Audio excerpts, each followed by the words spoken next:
Estamos con el doctor Héctor Oviedo, que es el presidente del Consejo de Médicos de Córdoba. Ya iniciamos la temática en el programa, estamos hablando de salud y del destrato a los médicos y de la desvalorización de una profesión que en su momento fue muy respetada. Hola doctor, ¿cómo va? ¿Qué tal, Petete? Un gusto. Bueno, contanos un poco cómo estás viendo esta situación compleja que se vive en el país con los médicos en el medio del debate. La verdad que el sistema de salud arrastra una crisis que lleva décadas y cuando escuchamos este tipo de afirmaciones, con lo que me comentabas de la legisladora, uno primero quisiera contestar con un improperio, ¿no? Pero bueno, guardando la templanza, cuando la ideología se mete en la discusión, en el análisis de los problemas, en buscar una solución, no se gana, se pierde. Y tener esta mirada ideológica de la cuestión de la salud es absolutamente equivocado, ¿no? Es un problema, ya que uno lo mire de un prisma de un color o del otro, si no analizamos fríamente las cuestiones y no le buscamos una solución, tenemos en nuestro país, en nuestra provincia, en el territorio, una situación difícil en todo el sistema y difícil de solucionar. Arrastra décadas de un fenómeno que ha producido el cierre de la mayoría de las instituciones privadas de nuestra provincia y así en el resto del país. La migración de recursos humanos formados que para nosotros nos cuesta muchísimo, no solamente en tiempo, en dinero, sino en tiempo. Formar un médico especialista lleva no menos de 10 años. Entonces, cuando uno dice, bueno, haga otra cosa, no es que yo abro la importación y traigo un repuesto chino o de Brasil y sustituyo una fábrica de acá con... No, si yo quiero sustituir mano de obra altamente capacitada, primero no la voy a conseguir en el mundo porque hay un problema mundial con la cantidad de médicos. Y si quiero cambiar y quiero mejorar algo, tengo que hacer planes para una década, no menos de una década. Políticas de Estado para que a lo largo del tiempo y en el futuro se vean. Esto no es mágico, exactamente. Exactamente, y sabemos que hay una inminente crisis del talento humano en la salud.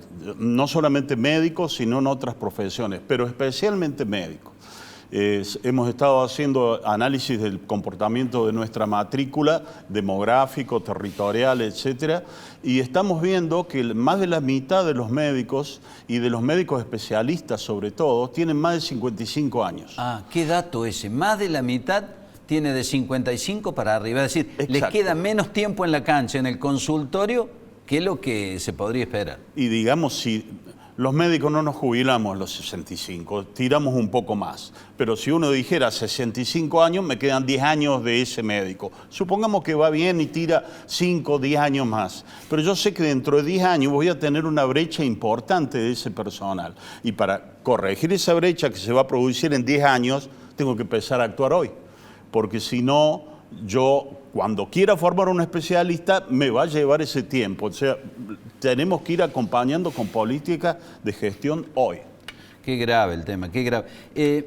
Y en cuanto al mapa de la ubicación de los médicos, ¿qué tenemos, por ejemplo, en Córdoba? Yo supongo que hay departamentos donde no habrá ni un solo especialista o habrá de repente uno solo. Recién el doctor Rubio hablaba de la falta de aparatología o lo difícil que es hacerse una colonoscopia y yo me imaginaba, no sé, San Carlos Mina, por citar un lugar, ¿no?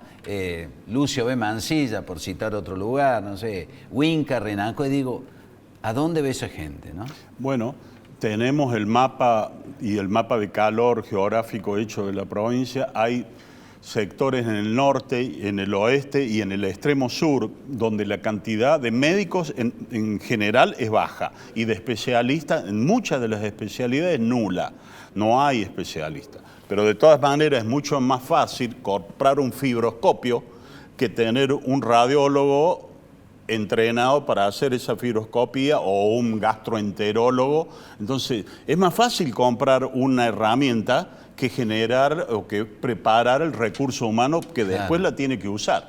Pero sabemos que en este momento hay sectores de nuestra provincia que tienen un déficit importante de médicos.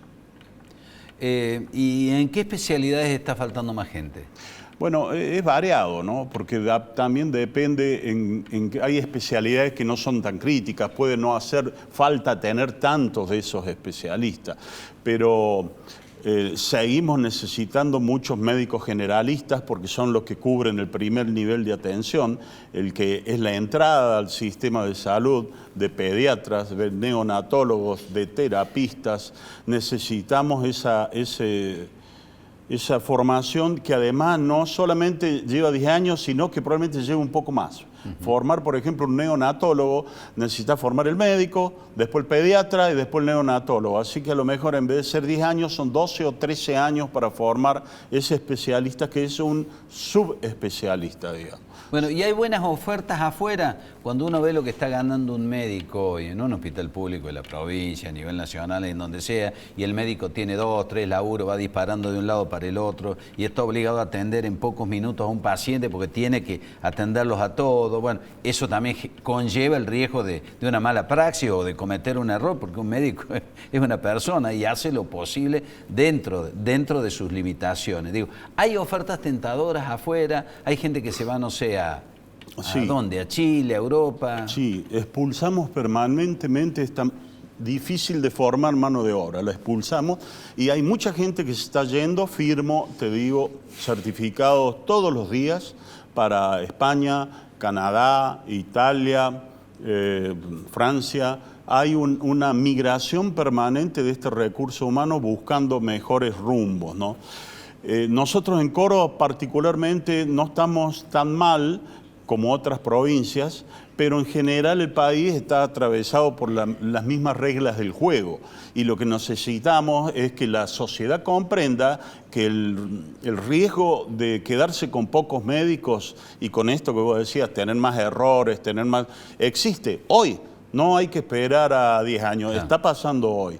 ¿Y hay posibilidades de repararlo? Sí, pero para eso tenemos que analizar seriamente el problema y no banalizarlo ni ridiculizarlo como diciendo, buscate, yo no te cumplo tu sueño, buscate otra cosa. Eso no ayuda en nada. Tenemos problemas graves y hay que sentarse a analizarlos porque si no nos vamos a chocar contra la pared en pocos metros.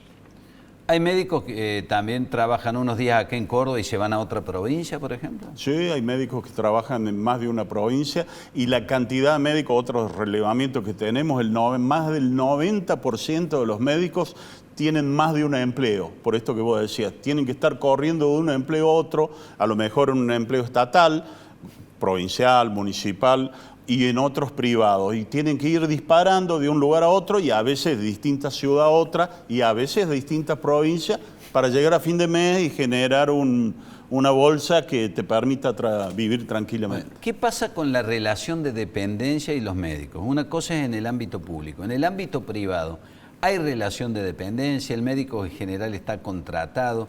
¿Qué pasa cuando llegue el momento de la jubilación? En el ámbito estatal la relación de dependencia sí se da mucho más, pero en el ámbito privado es muy escasa la cantidad de profesionales que son empleos formales, digamos, de un empleado formal de una institución. ¿Y qué son? ¿Monotributistas, facturan? Y a veces nada, se facturan como monotributo, no tienen contrato, no tienen relación, a veces sí hay un contrato, y si no es una cosa como de palabra hecha con los dueños de la institución y se trabaja. Por eso cuando a veces dicen, no, usted tiene un compromiso con una obra social para atender sin cobrar más de lo que dice la obra social y no de lo que dice el consejo, que es, nosotros fijamos el honorario ético mínimo.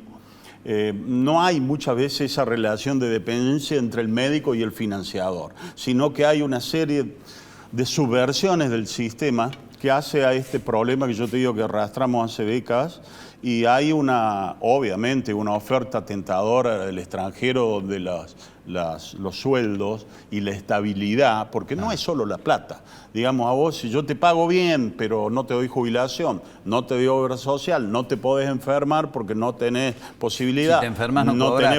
Por supuesto, no tenés vacaciones. Entonces yo te tengo con unas condiciones de trabajo que no son buenas.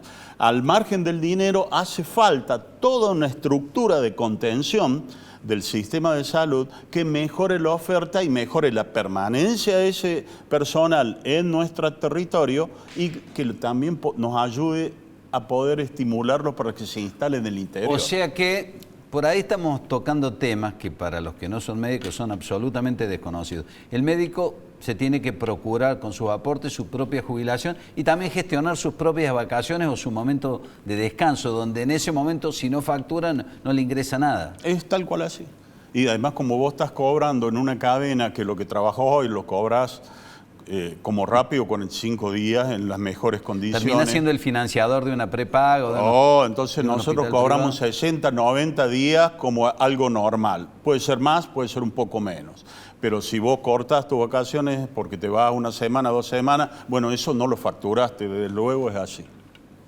Dura la situación. Gracias, doctor. Ha sido un Por placer. favor, un gusto, a tus órdenes, porque la verdad que esto es algo que tenemos que instalar en la sociedad. La sociedad debe comprender la gravedad del problema que enfrentamos, porque no es menor. Lo que sucede es que la voluntad y la vocación resuelven un montón de las situaciones, problemas que tenemos todos los días los ciudadanos. Pero eso no puede ser el pilar donde se sustente un sistema, ¿no? No puede depender de la buena voluntad. Tenemos que darles condiciones de trabajo dignos a nuestra gente. Gracias, doctor.